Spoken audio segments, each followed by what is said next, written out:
See, I'm that kind of woman that knows how to do it right.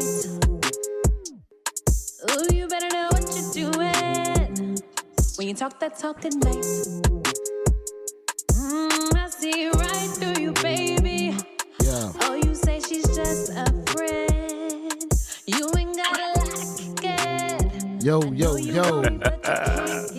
We're here. And we having a special show for y'all, man. Got a new thing we starting, Sessions with Source. But of course, you know I got my co-pilot here, Knowledge. Man, what up with it? Man, but actually got a special guest in the house today. Well, via the web. Thank God for technology. We got Alexis Finley in the building right now online. Actually, she's based in Houston right now, but she's our first interview here with Sessions with Source. So congratulations on that. Thank you. I'm glad to be here. Already, man. Thank you again for pulling up on us via the web. You know, it's so 2020, right? But yeah. So that song that you heard right there at the top of the show, Talk That. That's Alexis's, new single that she's pushing right now. So first of all, let everybody know a little bit about you, Alexis Finley. Let them know where you hail from, and just give them a little insight into you as an artist and as a person. Well, as you already said, I'm from Houston, Texas originally. I grew up in a big family. I'm the oldest of about 3 sisters, very family oriented. They are part of my village that got me to where I am today. I'm really just a big advocate for women empowerment and just being strong, mental health, emotionally. I would say I began creating my own music really in college. I've been singing my whole life, but in college, I went to school for sound recording technology. I'm at Stephen F. Austin State University. So there, I learned more of the technical side of music, and I met some really amazing people who are actually influential to my career and the contacts I've made thus far. As far as my EP journey, I had an EP titled Recovery. That was my, debut EP. I released that last year. Okay. Huh? What year was that? Last January. So I've been working on my own music since like 2015. I went through different producers, going out the country, just never really consistent work. And then I was going through some financial issues. So I got on my feet, got hooked up with the right producer, finished Recovery, released it at the beginning of January 2019. And my main message in Recovery is really just, encouraging people to grow better and not bitter after a heartbreak. So that's what I was really pushing for that. And I brought a lot of awareness to a lot of people through the pandemic this year, actually still pushing it. So after that, went over to Sensitive Savage. Sensitive Savage is that phase after Recovery. yes, that after you have healed, you become kind of strong in who you are. You boss up. You are still able to be sensitive a little bit, but you find strength in that instead of it being a weakness for you. So it's just really knowing what you possess as a person, as a woman, knowing how to boss up and let them know what it is. So it's like the best of both worlds. It's kind of my personality. Yeah. I'm a Pisces. Okay. So okay, it says a lot. It does. I'm an Aquarius. You don't stay down too long, right? Yeah. A Pisces doesn't stay down too long. The resilience is always there. And it always has been. And to add to that, when you said, you went through a heartbreak and how you bounced back, yeah, you are a Pisces because you stronger than ever.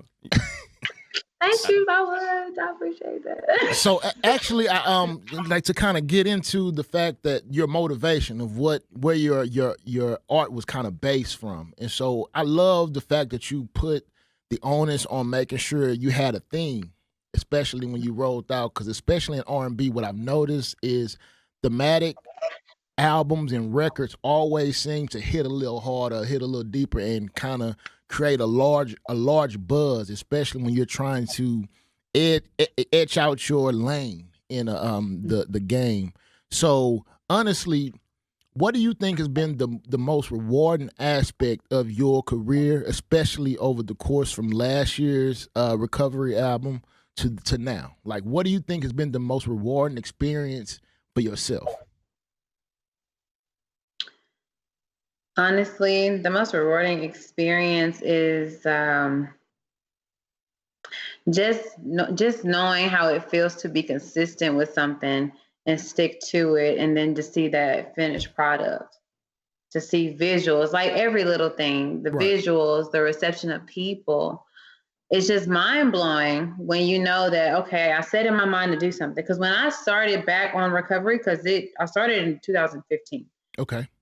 Took a break because the producer, and then I didn't want to work on anything if I didn't have the money for it. So got in a good financial position. I had gained like 35 pounds. I just got out of a relationship. So I started from the ground when it came to emotions and feelings and self-esteem.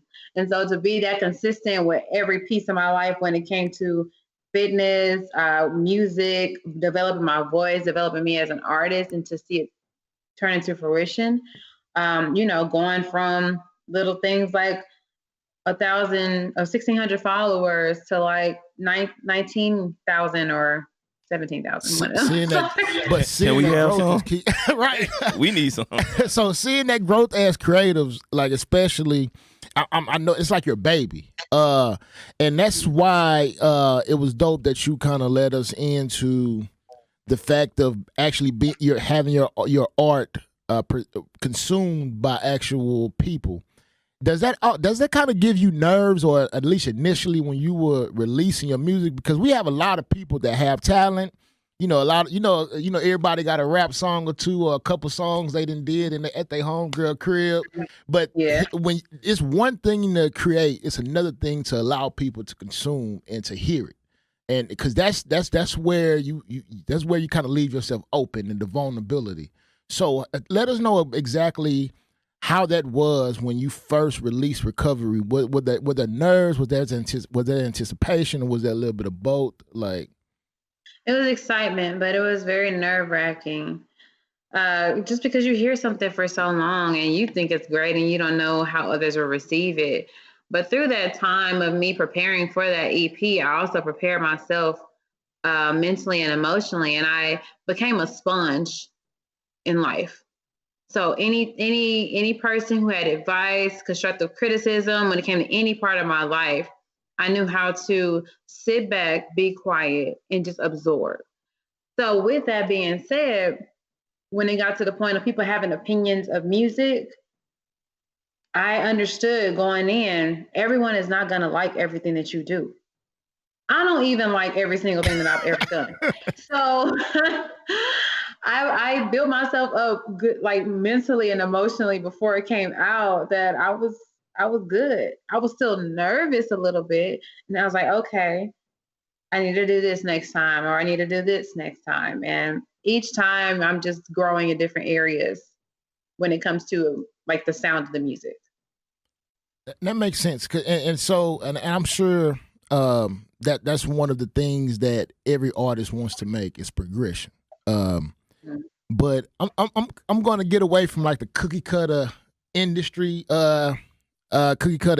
questions, because I want to take a look into Alexis as the person. So first of all, to kind of get a hold of your motivation, I want to know, do you remember the first song, first choreography, first video, or the first thing you saw that kind of lit the artistic like match in you? Do you remember your motivation or the first song? Like, I want to take us back to that little girl. Oh, yeah. So that song for me was "How Did You Get Here" by Deborah Carr. Oh, Nobody's Supposed to Be Here. Yeah. That was that song for me. Destiny Child, they were great inspirations to me. I had the backpack purse. I was just I would be in my grandmother's heels and a little t-shirt with my little with the remote control. Mm-hmm. That, and then when I got a little bit older, but I was still a little girl, I was like 5 years old, I told the storm. The gospel song? Oh my gosh, that's one of my favorite gospel songs, by the way. And so that says so you kind of raised in church. You kind of got a little bit of a base in church. I don't know why. It's just something about being raised in church that kind of just lights a match in you as an artist, especially as a singer. And that's kind of dope that that's such a base for so many black artists, especially. And so I could see you, you know, listening to the Destiny's Child, and of course the Deborah Coxes. So, did you have an outlook where you ever felt like this is what I want to do? Okay, like when did you know, like I want to be an artist? Because you know, saying you want to be one, because an artist sometimes is going to go through hardships. An artist sometimes is going to have to struggle. Like you said, you told us about, you know, the financial hardships and the stress that came with trying to create. And so I think that's one of the questions I want to know and ask and present you is, you know, when did you actually feel like, okay, this is what I want to do? I'm locked in, tunnel vision. When was that aha moment? Honestly, as you said, I've always wanted to be a singer. I've always wanted to be an artist. But for some reason, I just had a systematic way of doing things. Like, oh, I want to get my degree, or I want to do this first. I want to experience this first. I want to have money to put behind myself. When actually I could have been doing things like making YouTube videos before everybody was doing it. Just like little stuff like that. And I don't regret it. I don't regret it because, you know, everything happens the way it's supposed to for a reason. But I would say when I ended my last relationship back in 2017, I felt like in that relationship, I neglected everything that meant a lot to me. Right. And that was music. And I feel like I let him get in the way of that. I feel like if I would have still been with that man to this day, I would not be where I am. There might not have been a recovery. Who is this? That's when I knew. So I know we'll never hit a name, but this Muse, I feel like he's a muse right now for your art. You know what I'm saying? The one that caused the breakup, or the one that, you know, the breakup was from. So when you kind of pour actual and realistic experiences into music, and it's kind of like having a podcast. You know, when we have a podcast, sometimes people are always trying to assume who we're talking about. It's like, you know, we get into stuff all the time about, like, were you talking about me? Was that about me? So have you had that experience where your muse, you know, checked you out? Because you might not think he looking at your page. You might have blocked him on everything, but he got a way to look at what's going on with you. So do you feel like, you know, a moment hasn't come where a dude thought, maybe, well, you talking about me on this? Was I your muse? Was I your motivation? Like, is that how you felt? Have you been approached by somebody who felt that you were talking about them in your music? No, and I'll tell you why. First things first, to comment on the fact that the ex is the muse. He was the motivation to work hard at it and to be consistent. But to be honest, the songs were about other situationships. Okay. It was barely about him. See, it ain't even about him. So he thinking it's about him. It's about somebody else. I mean, he may, I'm not sure, but I mean, it would fit probably because I had this cycle with men where I kind of went through the same type of things. He was just a whole nother level of it, you know, and I was actually like in a committed relationship with him. But as far as people coming to me, no, because any song I have about someone, I let them know it's about them. Oh, you with all the smoke. Listen to this. This is about you. I've done that on both projects. Hey, that just let me know how real you are. You know what I'm saying? It's like, because some people they always try to hide their hand. You know, it's not like it's their story. It's their perception of the situation. So of course everybody has that ability to do it, or has that right to do it. So you know what I'm saying? I salute you for actually letting them know that it's about them. It might be a hit. You know what I'm saying? Like, you know, I feel as though being able to find the motivation, however it might be, is the easy part, but being able to facilitate that into something dope is the harder part. So you said you kind of had a pattern amongst yourself with like the men that you dated or you kind of were dealing with. So have you noticed, and that's kind of goes away from music in a way, but more is like life as a whole. Have you noticed that as you've evolved and matured, has what attracted you to men or the type of men you normally deal with, has that changed any, or have you noticed the shift there in yourself? Yeah, I've definitely seen a shift. I go about things a lot differently. I'm a lot more direct in where my mental space is when I even start dealing with somebody. When it comes to me, I was used to dealing with emotionally unavailable men.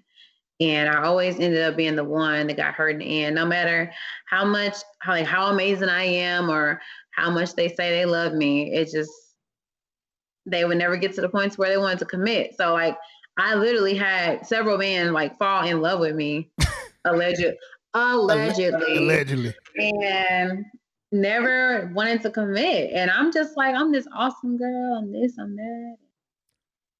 So let me ask you this. So I have to change the narrative. You think now you'll still be willing to commit? Or right now are you committed to your craft? I am, yeah. I'm committed to my craft first and foremost, but anybody that I commit to is gonna have to understand that this is the I'm journey gonna that go you for want. it. Yeah. And I honestly have been gravitating to people that are kind of in similar industries, not on purpose, but people that just have like goals and ambitions. You kind of have a that are like synchronization with them because y'all on the same journey, and also you kind of feel like you got that support from somebody who understands what goes into it. I want somebody that got a lot going on because I got a lot going on. Busy people love dating busy people, like, because I know I'm a person that I love interacting and dealing with busy people because I like to have somebody who I can kind of bounce things off of that also won't feel the way about me actually having other priorities or other passions. Because a lot of times people expect you to kind of pour into them solely when you're dealing with them. And I think that's a lot of times where the disconnect can happen because people's priorities don't align in a relationship. For instance, I think the worst thing that can happen is for somebody to be dating somebody who's totally fixated on just them, nothing else. Yeah.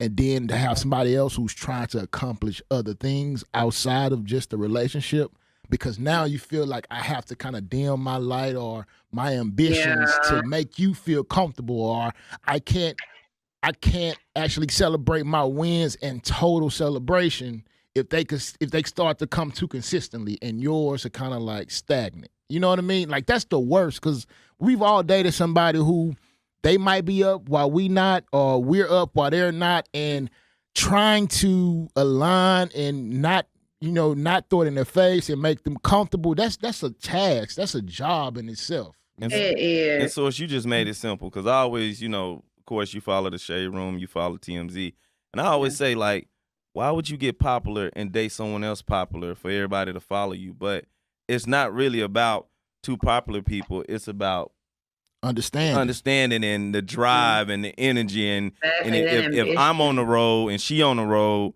they understand the business of the road. So you just made it real simple on why you see a lot of celebrity relationships.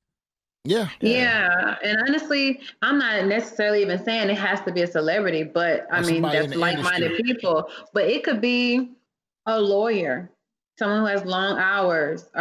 It could be somebody that travels for work all the time. I wouldn't really prefer that, but I mean, it's the beauty in making time for what you want to make time for. So to me, it just speaks more volumes about how someone feels about me or how strong the connection is if we're still able to be solid when we're both so busy and have all these other distractions. Because at the end of the day, I don't want nobody to be all up under me all day. I can't do it. You are the new age woman. You know you are the new age woman, and I love that about the new age woman, because they have their own. I have my own shit. I have my own identity. You know what I'm saying? Right. And I always have gravitated to people, whether it be romantically, platonically, to women that have more alpha mindsets.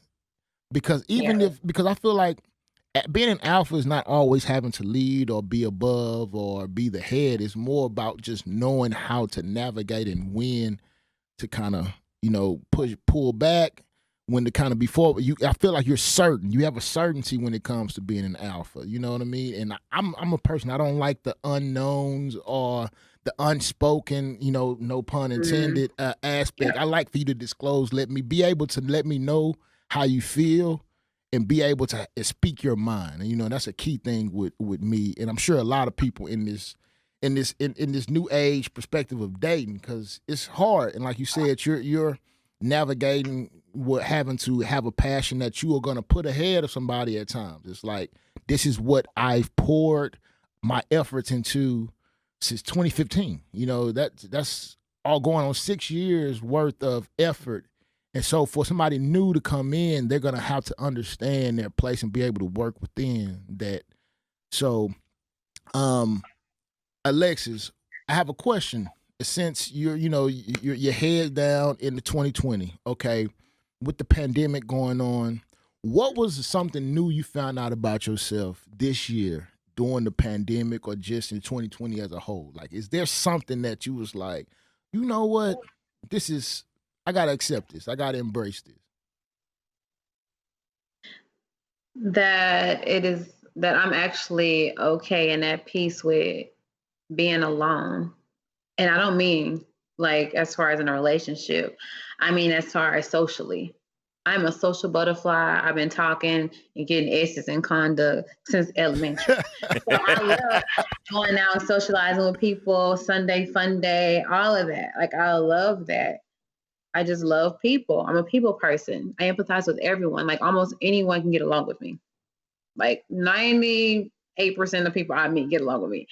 So with the pandemic, I was, super scared when everything started. Like, I was at home, like following everything. Yeah. And it was hard at first. And then I just realized, like, girl, you good. Like, you can actually be a homebody if you wanted to.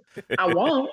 But you can actually do it if you wanted to. I felt myself like, damn, you too comfortable being alone. Like, it was especially when you started kind of getting out a little bit or moving around and interacting again. I was so socially awkward for about a month. Like, the conversations were short because you you've had FaceTime conversations and phone conversations, but being around people and actually like interacting, that was weird for a little minute. It shows you, because I feel like being social is a muscle. You gotta curate. You gotta cultivate it, because if like it's just like speaking in front of people or performing. Like, you get better over time. You get more comfortable over time.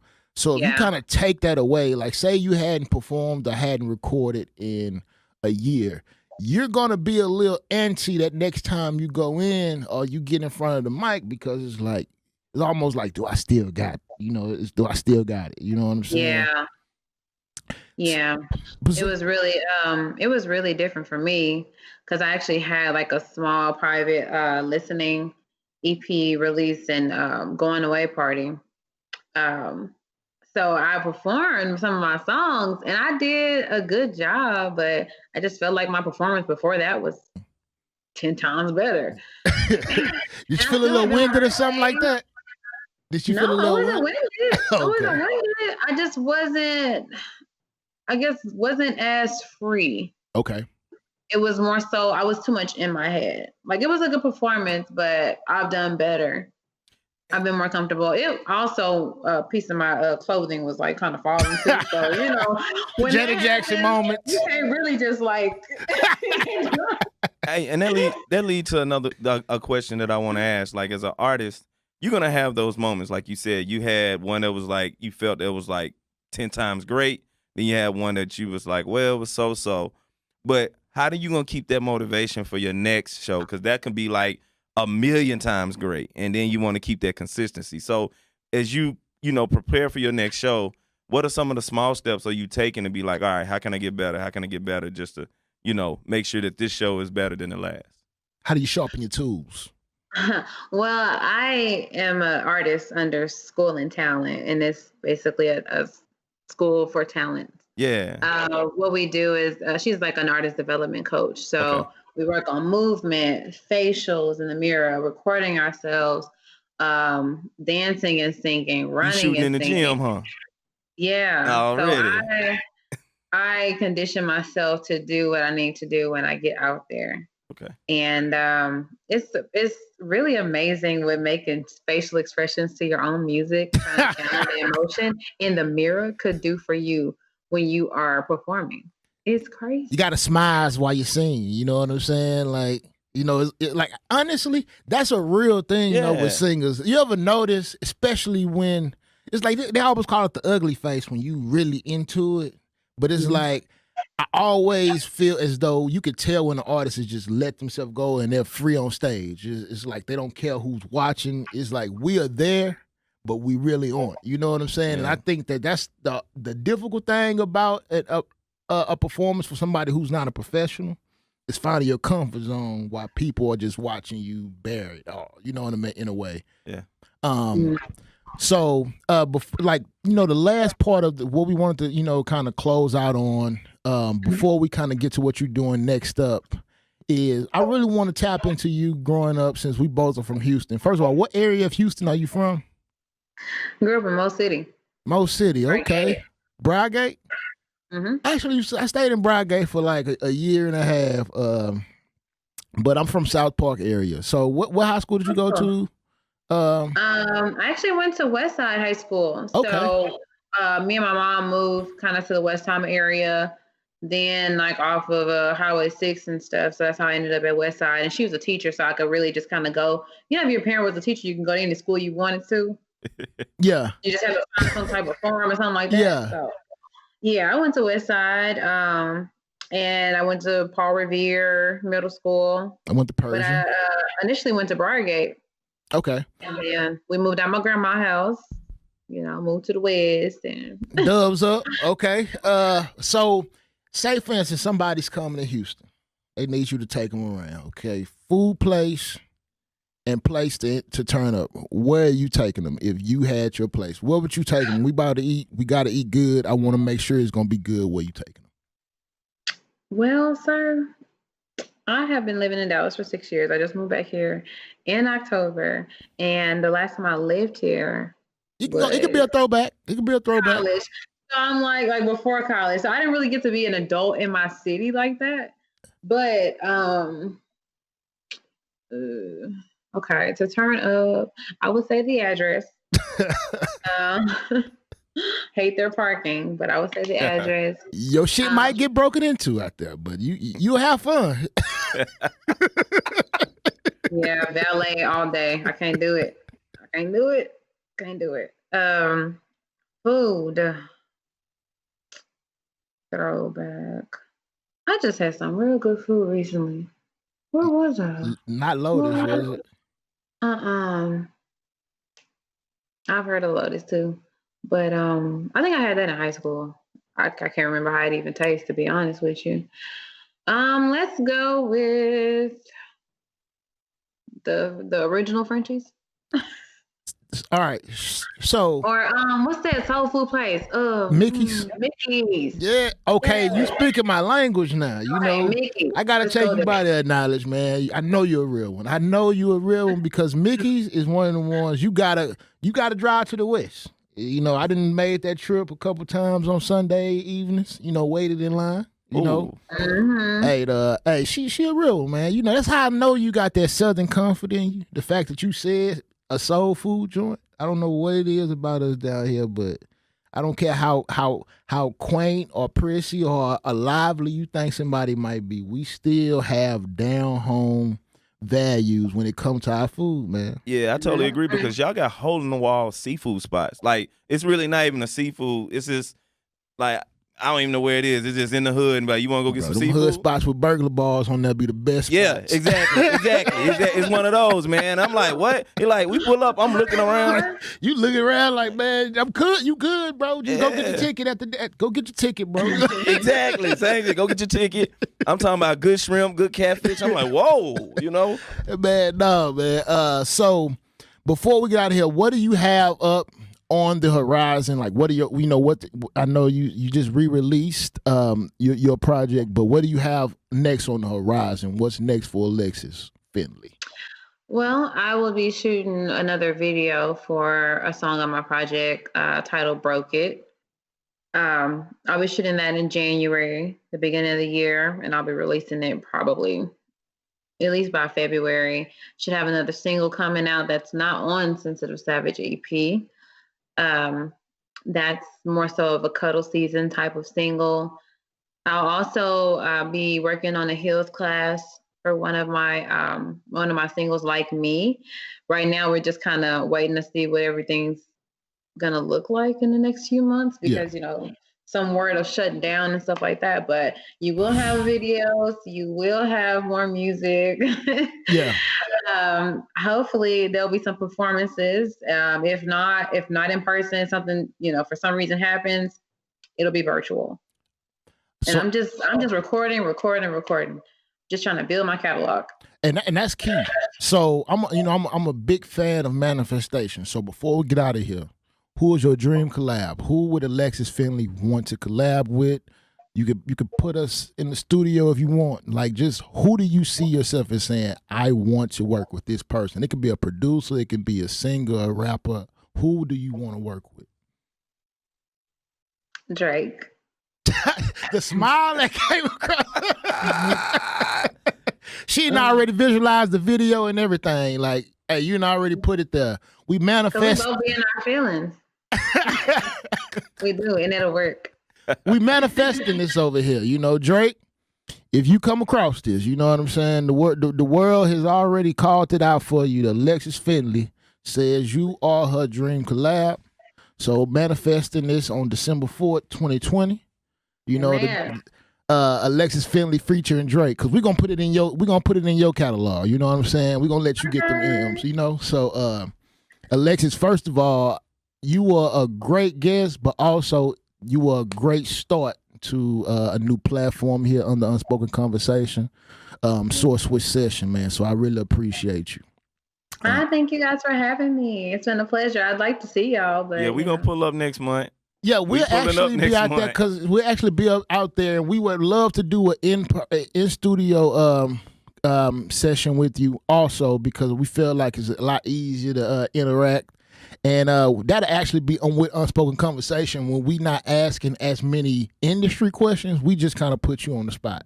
Well, we just kind of work you into the conversation. We get your feedback on things that's going on, like as far as, anything that might be the topic at that time. It's like, so we actually look forward to having you on the platform again, if God says the same. So is there any last parting shots, any shout outs that you want to give before we get out of here?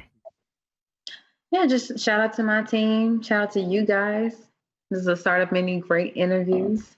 Shout out to your media bay for getting this together.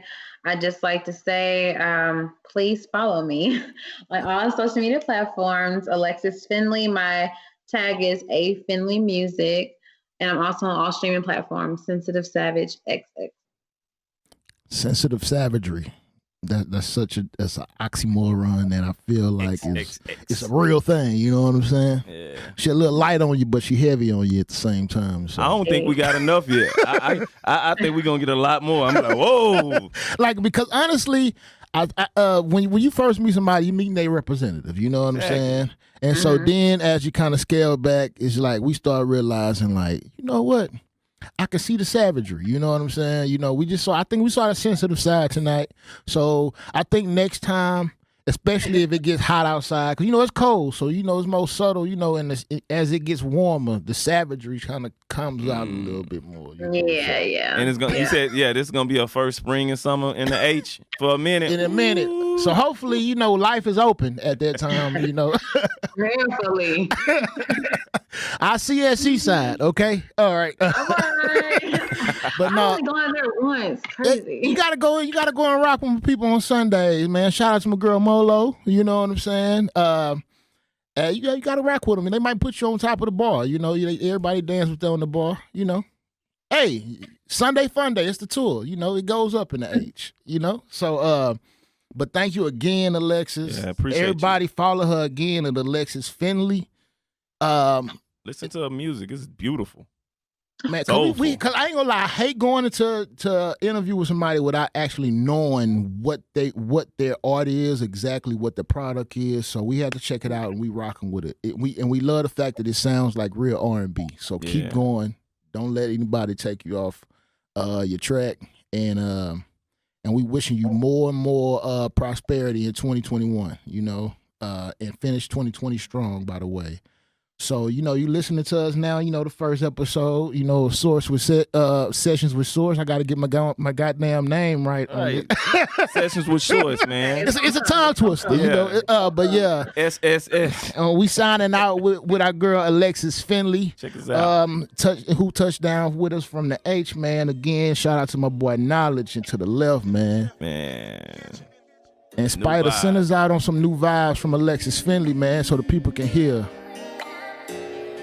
Thank you. Thank you again, Alexis. This is Sessions with Source, man. Y'all enjoy it. Y'all be great. Thanks for having me. Say that you love me. What does that mean?